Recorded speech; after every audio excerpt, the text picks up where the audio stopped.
En compagnie de Simon Boulris, poète, romancier, c'est là, Simon. Dramaturge et danseur, nous continuons à explorer le merveilleux monde des livres pratiques, manuels de bricolage, de cuisine, de bienséance, que de plaisir, Simon. Nous avons depuis déjà 3 saisons et livres de psychopop en tout genre. Oui. C'est le cas, je crois, du livre dont nous allons parler cette semaine, Exercice pratique pour utiliser votre intuition en toutes circonstances. J'aime beaucoup En toutes circonstances, de Béatrice Millettre. C'est publié chez Payot. Voilà. Voilà, elle est aussi l'auteur, disons-le, de Réussir grâce à son intuition, hein, toujours dans le même sujet. Un petit guide à l'usage des gens intelligents qui ne se trouvent pas très doués. Sympathique. Et finalement, petit guide à l'usage des parents qui trouvent, à juste titre, que leur enfant est doué.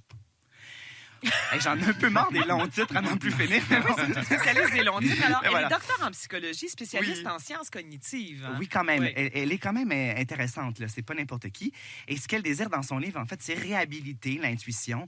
Et non, ce n'est pas un 6e sens réservé seulement aux femmes. Oui. C'est un atout unisexe.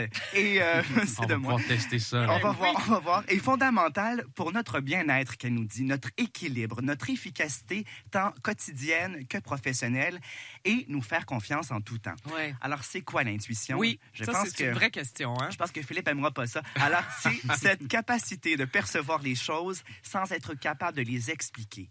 Donc, c'est l'inverse d'une réflexion consciente. En fait, ça serait une réflexion inconsciente, tout simplement. Bon. Alors, et l'archétype de l'intuition, ce serait Archimède, hein, le fameux garçon le savant qui a crié Eureka dans sa mémoire.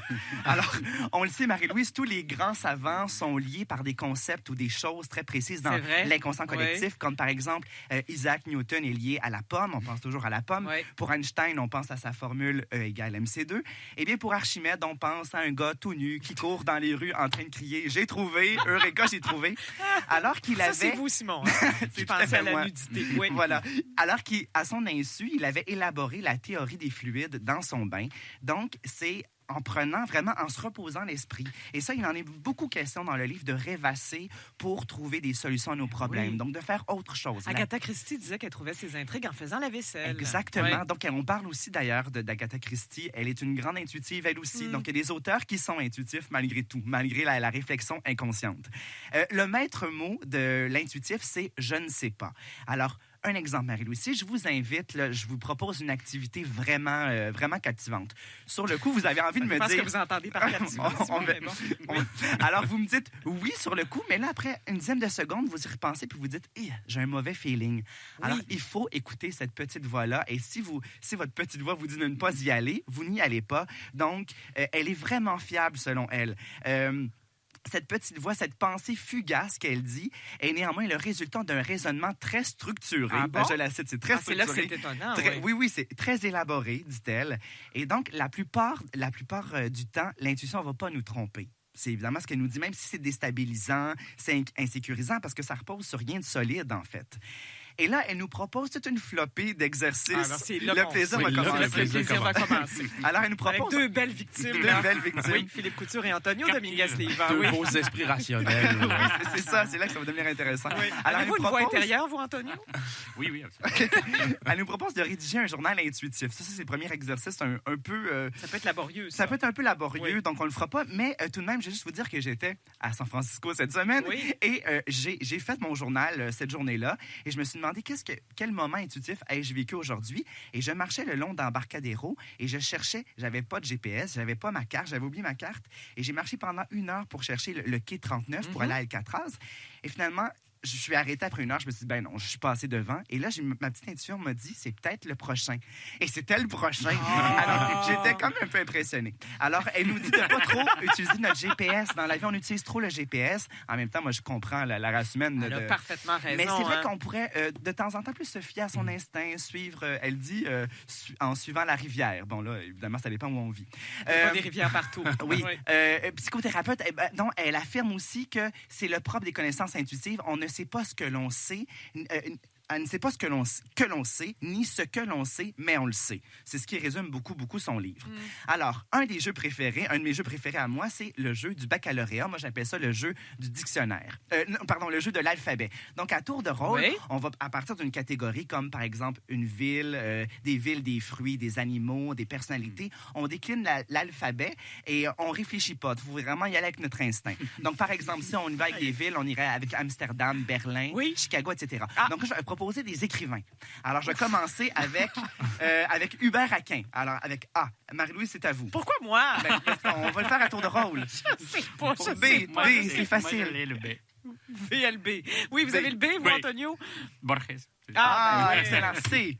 Camille, Claudel. Claudel, oui. Claudel, ça, C'est c'est C'est bon. bon pour vous, c'est pas grave. Oui. Oui, on aime ça. Charles. Mais moi, j'adore ça, je vois ça. Est-ce qu'on essaie pour vrai ou...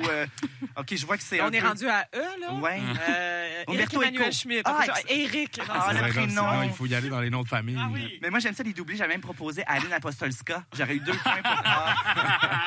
Vous êtes trop fort. Mais moi, j'adore jouer à ce genre de jeu. Oui. OK, le prochain va être un peu plus simple. Mon Dieu, que vous êtes intense. Le jeu, Continuez. je sais, le jeu du dictionnaire. Alors, je l'affectionne particulièrement. Donc, je propose des définitions. Je vous lis une définition et vous devez trouver le mot qui s'y réfère, mais il n'y a pas de choix de réponse. Là. C'est juste, on se fie encore à notre Regardez instinct. Antonio et Philippe, là. Parfait. Oui, ils sont Alors, là pour ça. Première définition.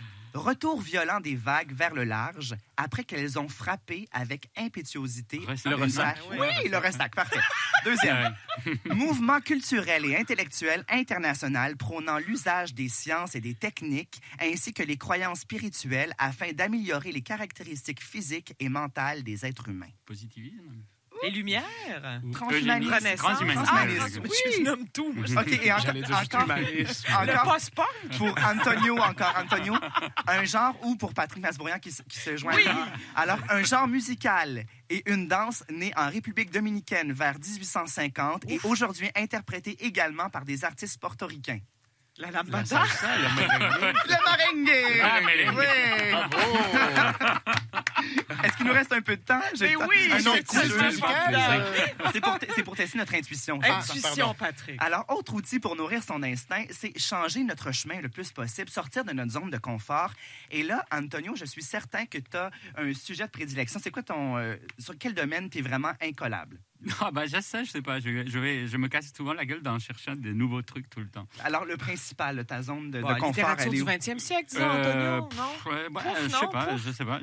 Bon. Alors, Bah, Philippe, le pop, théâtre, oui. peut-être? Oui, ce serait le Alors, théâtre. Philippe, le théâtre. Alors, je vais proposer une série d'indications et tu dois adapter une phrase pour chacun d'entre eux. Alors, pour un magazine économique, que peut-on dire en une phrase du théâtre? Que le financement du théâtre est souvent déficitaire. Excellent. Et la- Pour un quotidien d'information. C'est une vérité. On parlerait du nombre de spectateurs pour un spectacle donné. par Excellent, exemple. oui, Oui. tout à fait. Pour un journal féminin. Les gars sont beaux dans la pièce. Bravo, Excellent, Marie-Louise. excellent. Et finalement, pour un mensuel pour enfants. Ben là, on parlerait d'un spectacle pour enfants, certainement, ou de théâtre pour poupons, par exemple. Une tendance Grand lourde guignol. de plus en plus. Bon, Ouais. très Oui, absolument. Ah oui. Alors, bon, pour résumer tout ça, là, elle nous parle beaucoup aussi de notre empathie. Il faut développer notre empathie pour... c'est lié à l'intuition, la Ouais. créativité aussi. Mais j'y reviens, le droit de rêvasser. Donc, le plus possible, faire autre chose. Laver la vaisselle comme Agatha Christie. Oui. ou- Catherine Millet parle de ça dans son livre aussi, le C'était- droit de rêvasser, ou en tout cas la possibilité de rêvasser. Oui. En fait, je vous conseille d'aller tous prendre votre bain pour résoudre vos problèmes. Je pense que c'est un livre, en fait, assez déculpabilisant. Lavez-vous. Lavez-vous. Mais c'est quand même sympathique. C'est pas un exercice. Mais moi, Oui. que j'appliquais déjà dans ma vie constamment. Moi, quand je suis en voiture avec des amis, je suis l'investigateur des jeux. Je propose toujours de jouer à l'alphabet. On s'ennuie jamais avec vous, Simon. Jamais. Exercice pratique pour utiliser votre intuition en toutes circonstances. Sachons-le, de Béatrice Millet, est publié aux éditions Payot. Ça va plus. Merci beaucoup, Simon Boulris. Bonjour, Patrick Masbourian, Bon, officiellement. Finit par perdre ses intuitions, Oui, si je comprends bien.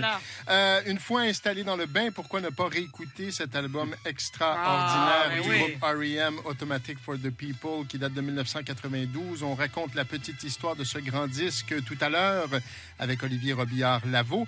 Et nos invités, Normand Brathwaite et Denise Filiatro, Quand ils même. remontent sur scène après je ne sais Wow. pas combien de décennies. Et je pense que oui, c'est la seule c'est vrai qui aurait pu le convaincre. Elle a réussi. Elle a de l'intuition et de l'instinct. même si elle bougonne un peu quand on lui dit, là, mais s'il y a quelqu'un qui est représentatif de ça, c'est bien elle. Vous lui en parlerez. La Archimède du théâtre. Oui!